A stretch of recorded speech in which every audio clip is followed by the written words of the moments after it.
এক জঙ্গলে একটি ডাকু রাক্ষস বাস করত। ডাকু রাক্ষসটি ছিল খুবই ভদ্র আর দয়ালু। একদিন ডাকু রাক্ষসটি খাবারের খোঁজ করতে বের হয়। সে খাবার খুঁজতে খুঁজতে অনেক দূর পর্যন্ত চলে আসে এবং একটি গুহার সামনে এসে পৌঁছায়। গুহার সামনে আসতেই সে দুটি হরিণের শাবক দেখতে পায়।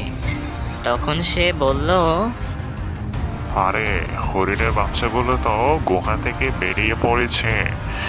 এভাবে থাকলে তো ওদের অন্য কোনো শিকারী জন্তু এসে ওদের খেয়ে নেবে। নিশ্চয় ওদের মা খাবারের সন্ধানে দূরে কোথাও গিয়েছে। আমি বরং ওদেরকে এখানে বসেই পাহারা দিই।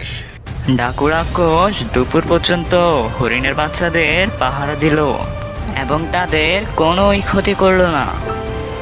এরপর দুপুরে যখন হরিণ খাবার সংগ্রহ করে ফিরে আসে, তখন সে দেখে একটি রাক্ষস তাদের বাচ্চাদের পাশে বসে আছে।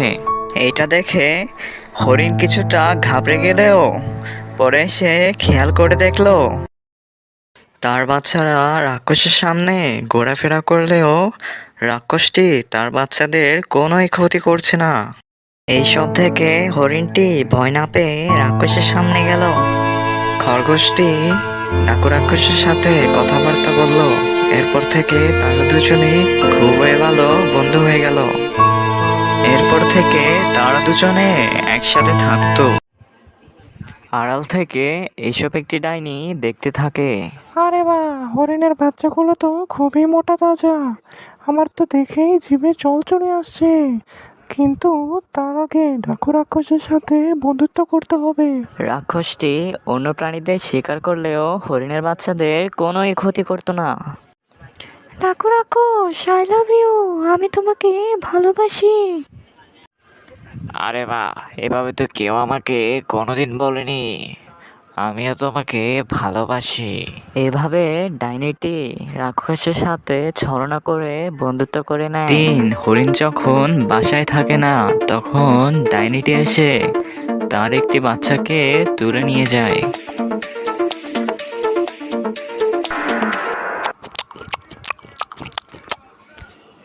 উফ, কি মজা! কালকে গিয়ে পরের বাচ্চাটাও খেয়ে নেব।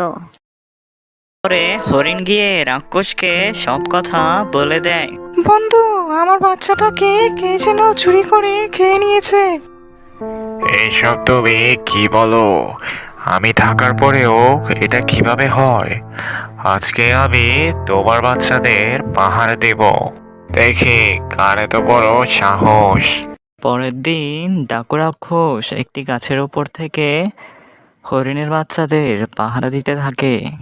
কিছুক্ষণ পরে সে দেখলো তার বান্ধবী ডাইনিটি হরিণের বাচ্চাকে খেতে আসছে।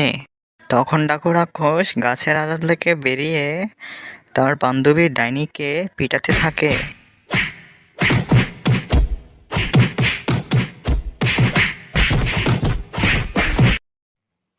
এরপরে ডাকু রাক্ষস হরিণকে ডাইনির চুরির কথা বলে দেয়।